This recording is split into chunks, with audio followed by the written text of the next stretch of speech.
मैं डॉक्टर भामा अग्रवाल आपके अपने यूट्यूब चैनल पर आपका स्वागत करती हूँ, अभिनंदन करती हूँ।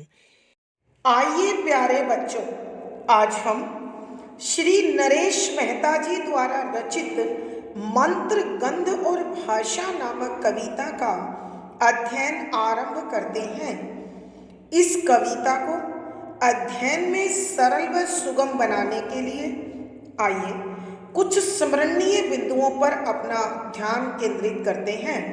नंबर 1, मंत्र गंध और भाषा नामक कविता नरेश मेहता जी द्वारा रचित है।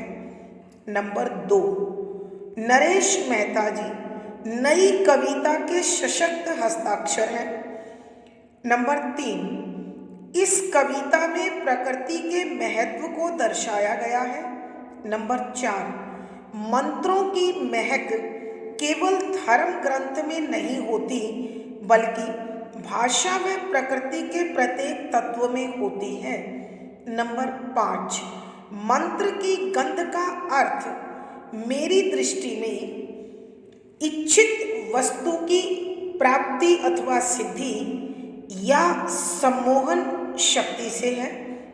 नंबर 6, भाषा भी इस सम्मोहन अथवा वशीकरण की शक्ति रखती है, अर्थात मिठास से भरी शुद्ध और सात्विक भाषा श्रोता को अपने वश में कर लेती है।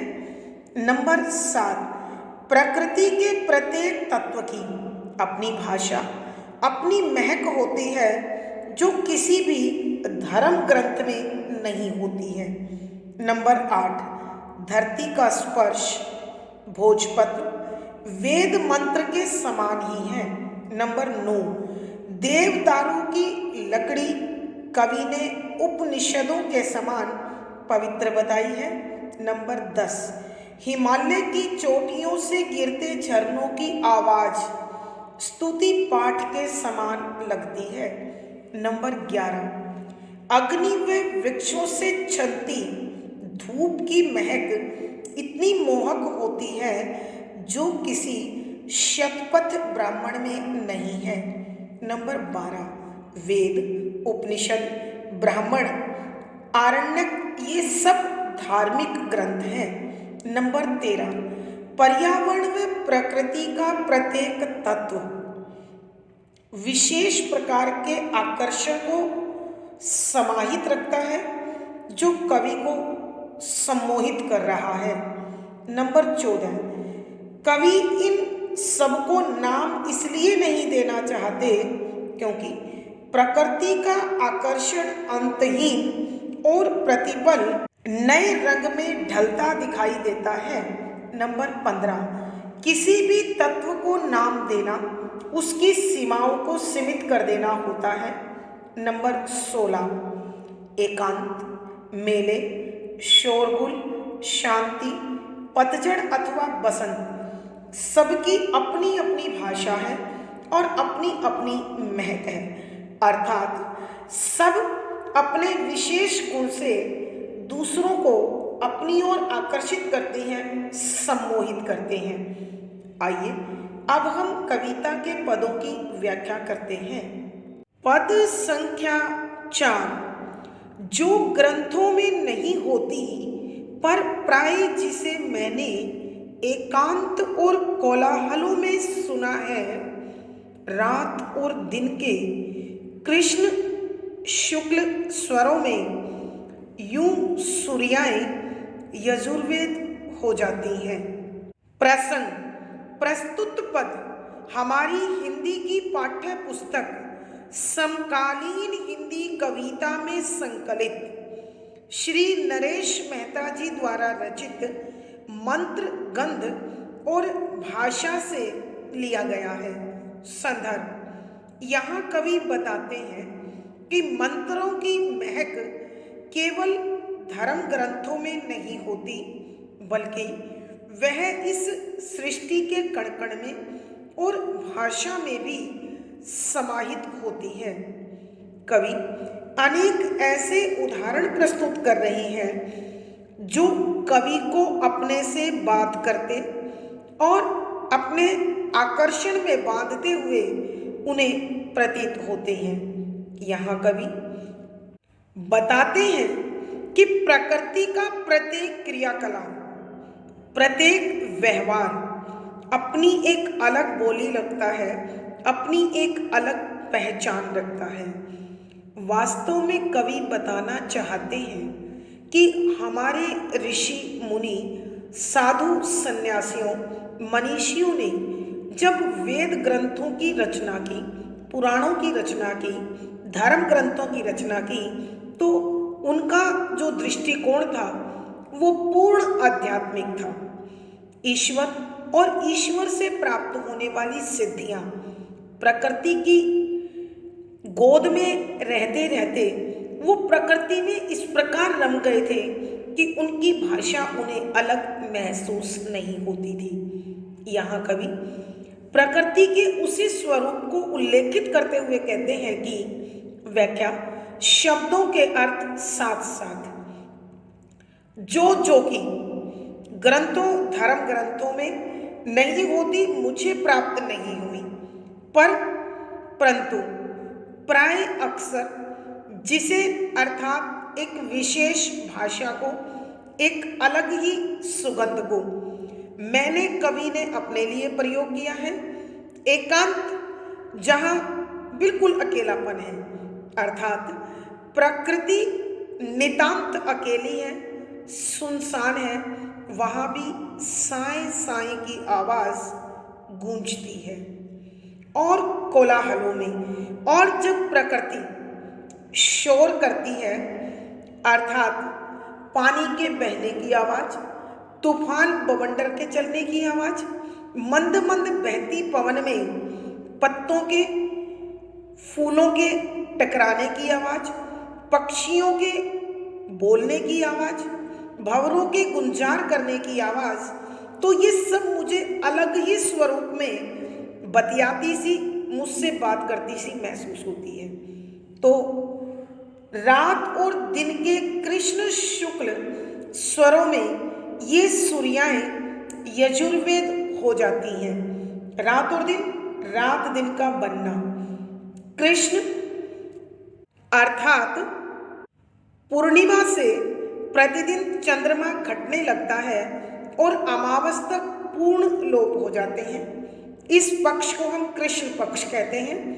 शुक्ल अमावस के बाद चंद्रमा प्रतिपल बढ़ता चला जाता है और पूर्णिमा को पूर्ण चंद्र होता है, इसे हम शुक्ल पक्ष कहते हैं। शुक्ल का शाब्दिक अर्थ यही होता है चांदनी, ज्योत्सना।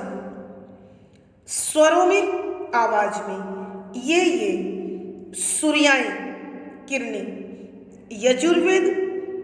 यजुर्वेद का हिस्सा बनती प्रतीत होती हैं।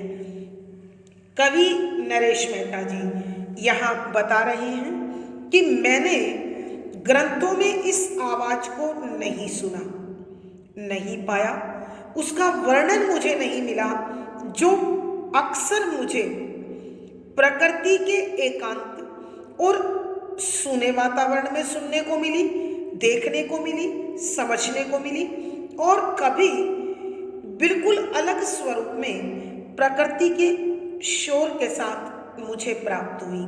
अर्थात कवि कहते हैं कि प्रकृति का शांत स्वरूप हो अथवा प्रचंड स्वरूप, वो मुझसे एक अलग ही भाषा में व्यवहार करता, बात करता सा महसूस होता है, और उसका जो सौंदर्य है, उसका जो आकर्षण है, वो भी अलग स्वरूप में होता है। रात और दिन के कृष्ण शुक्ल स्वरों में ये सूर्याएं यजुर्वेद हो जाती हैं। रात और दिन बनने का जो एक विशेष चक्र है, यानी सूर्य का छिपना, सूर्य का उगना, चांद निकलना, चंद्रमा की कलाएं, ये कृष्ण और शुक्ल पक्षों का निर्माण करते हैं। तो कवि कहते हैं कि इस दौरान चंद्रमा और सूर्य की जो किरणें हैं वो दोनों अलग अलग स्वरूप में मुझे दिखाई पड़ती हैं। प्यारे बच्चों, केवल रात और दिन के बनने में नहीं, प्रत्येक ऋतु के परिवर्तन का भी अपना एक अलग सौंदर्य है। तो कवि कहते हैं कि जब मैं इन्हें देखता हूँ, महसूस करता हूँ, तो मुझे ऐसा लगता है कि प्रतिपल प्रकृति जो नया रूप ले रही है, जो अपना स्वरूप बदल रही है, वो यजुर्वेद के समान हो जाता है।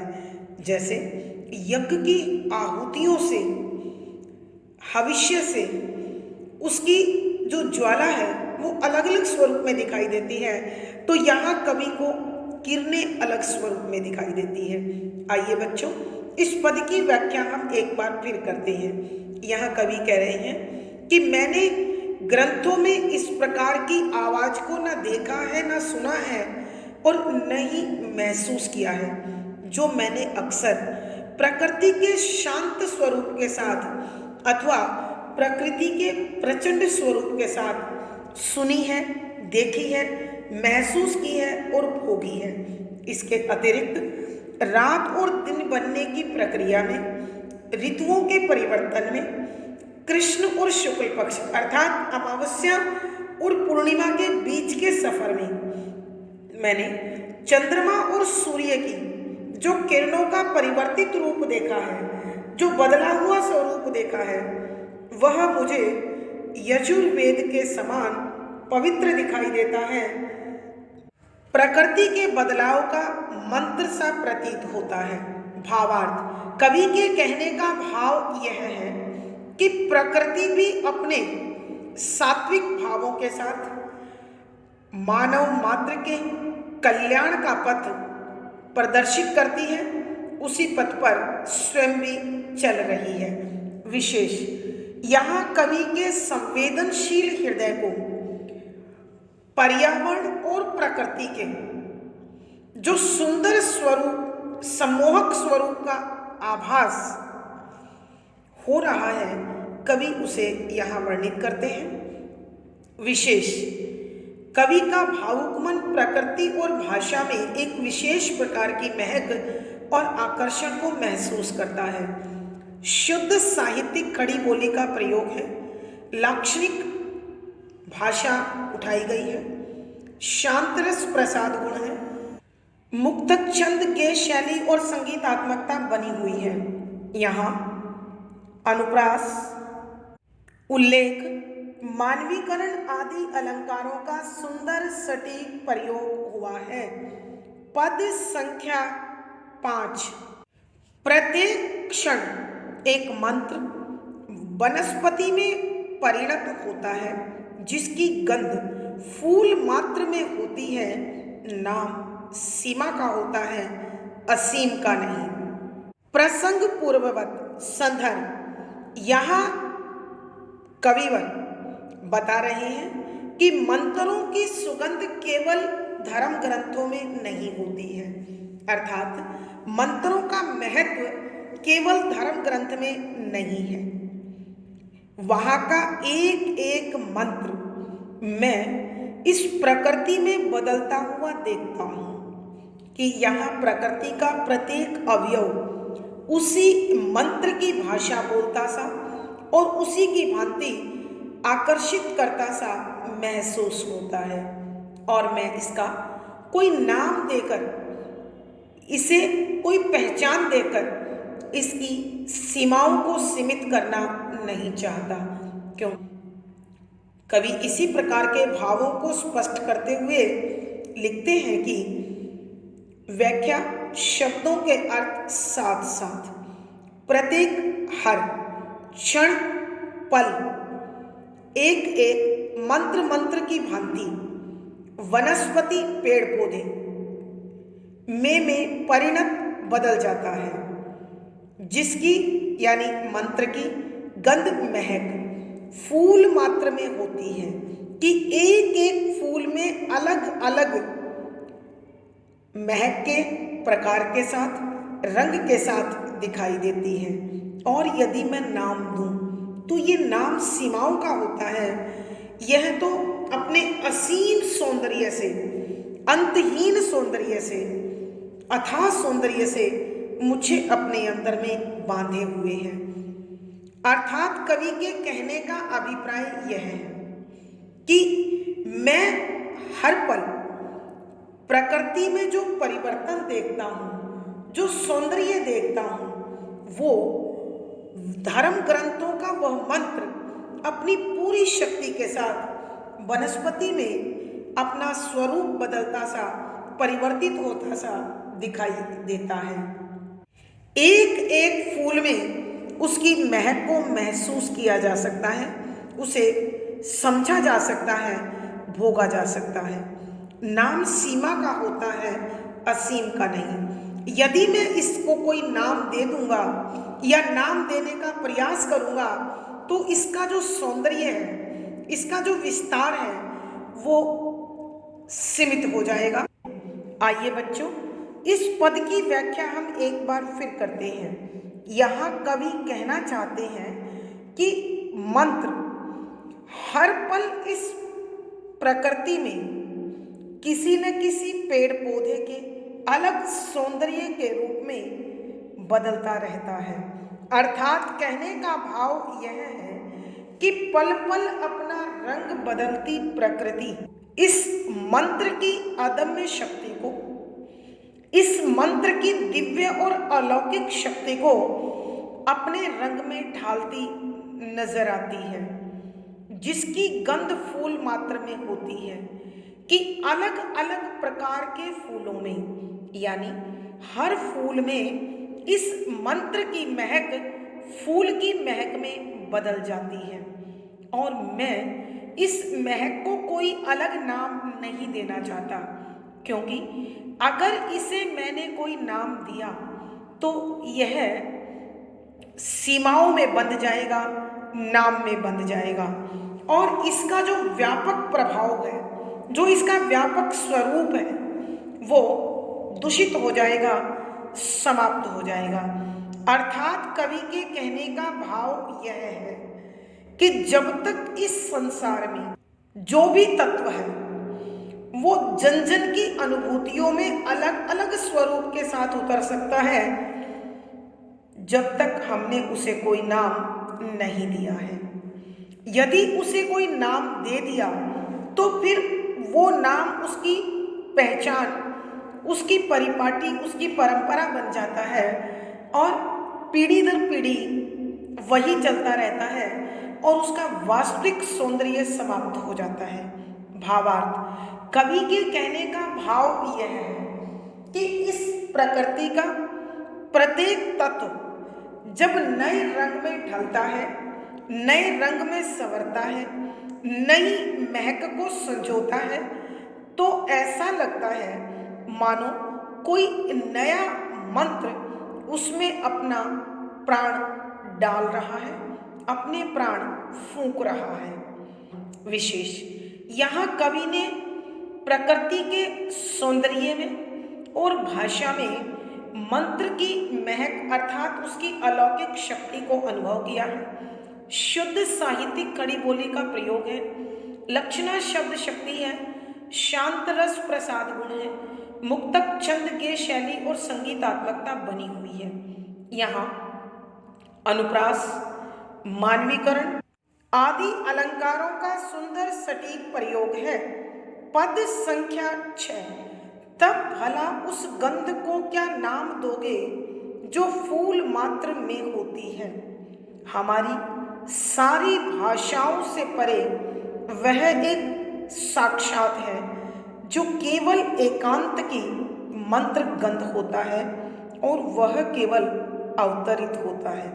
इसलिए मैं एक भाषा अनुभव करता हूँ जो ग्रंथों में नहीं होती है। प्रसंग पूर्ववत संदर्भ, यहाँ कविवर बता रहे हैं कि मंत्रों की महक केवल धर्म ग्रंथों में नहीं होती है, भाषा भी उसी दिव्य शक्ति से भरी हुई होती है जो मंत्र में समाहित होती है, छिपी होती है, निहित होती है।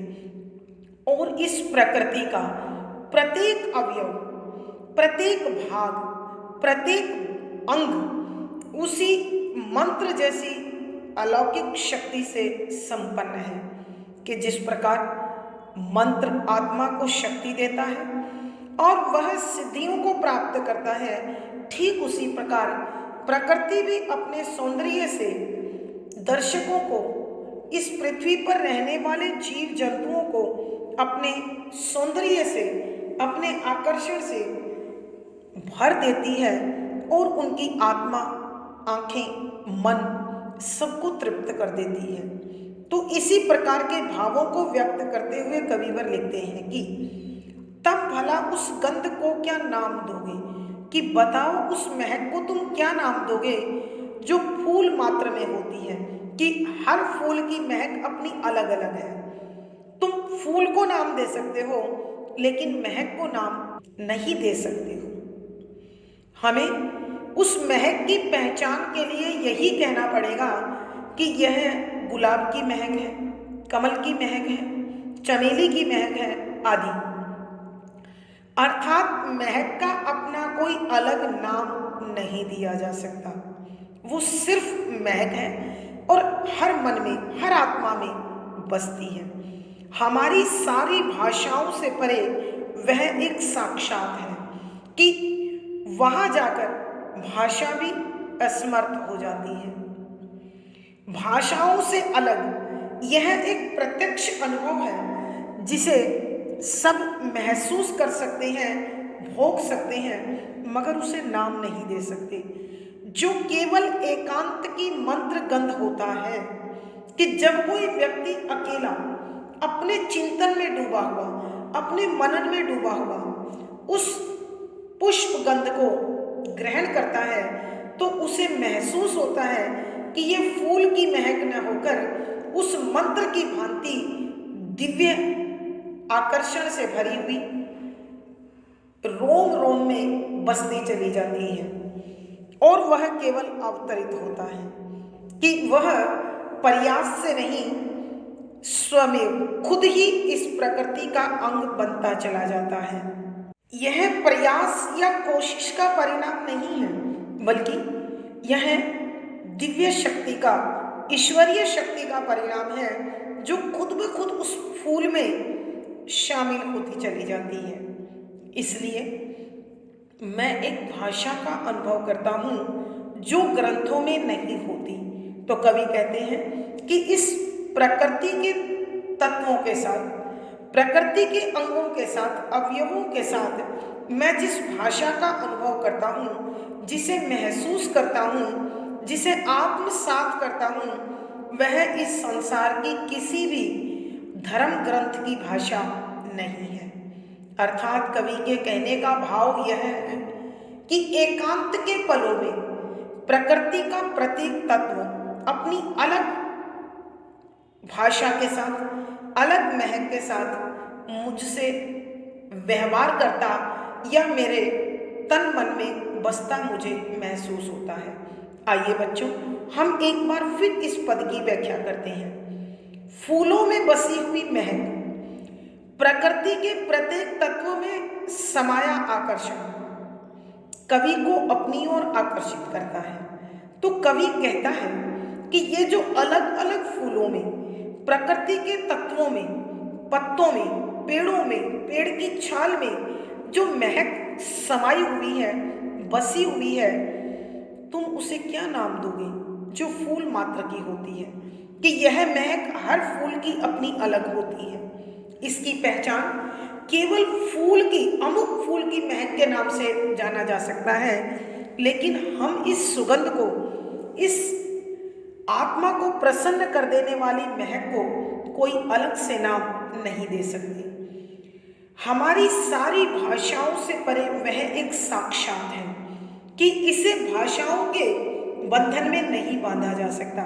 यानी संसार की किसी भी भाषा में उसके लिए कोई नाम नहीं है। यह तो केवल आत्मा से भोगी जा सकती है। संसार की किसी भी भाषा में इस महक के लिए कोई विशेष नाम नहीं है। यह तो केवल एकांत के पलों में आत्मसात की जा सकती है, महसूस की जा सकती है, अनुभव की जा सकती है, जो केवल एकांत की मंत्र गंध होता है और वह केवल अवतरित होता है। कि अकेलेपन में जो मंत्र की सुगंध अनुभव होती है, यह अवतरण होता है, इसे प्रयास से या कोशिश से प्राप्त नहीं किया जा सकता। इसलिए मैं एक भाषा अनुभव करता हूँ जो ग्रंथों में नहीं होती, कि मुझे अपने इर्द गिर्द इस प्रकृति में, इस भाषा में जो एक अलग प्रकार की भाषा महसूस होती है, वो किसी धर्म ग्रंथ में नहीं है।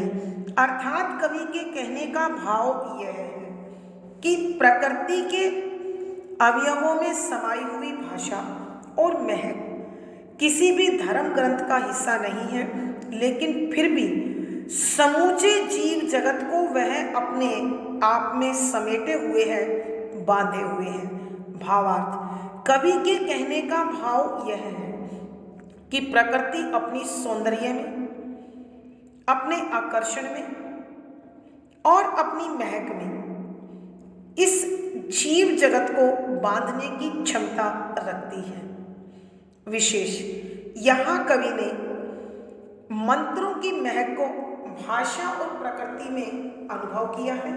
शुद्ध साहित्यिक खड़ी बोली है, लक्षणा शब्द शक्ति है, शांत रस प्रसाद गुण है, मुक्तक छंद के शैली और संगीतात्मकता बनी हुई है। यहाँ प्रश्न, अनुप्रास, पद मैत्री आदि अलंकारों का सुंदर सटीक प्रयोग हुआ है। आज की कक्षा में प्यारे बच्चों इतना ही। इस पद के साथ हमारी यह कविता समाप्त होती है। अगली वीडियो में फिर मुलाकात होगी। पिछली वीडियो का लिंक आपको डिस्क्रिप्शन बॉक्स में मिल जाएगा। आपको कविता कैसी लगी? अपने भाव व विचार कमेंट बॉक्स में लिखें। वीडियो को लाइक करें, शेयर करें और चैनल सब्सक्राइब करें। आपका दिन और जीवन मंगलमय हो, इसी शुभकामना के साथ आभार, धन्यवाद।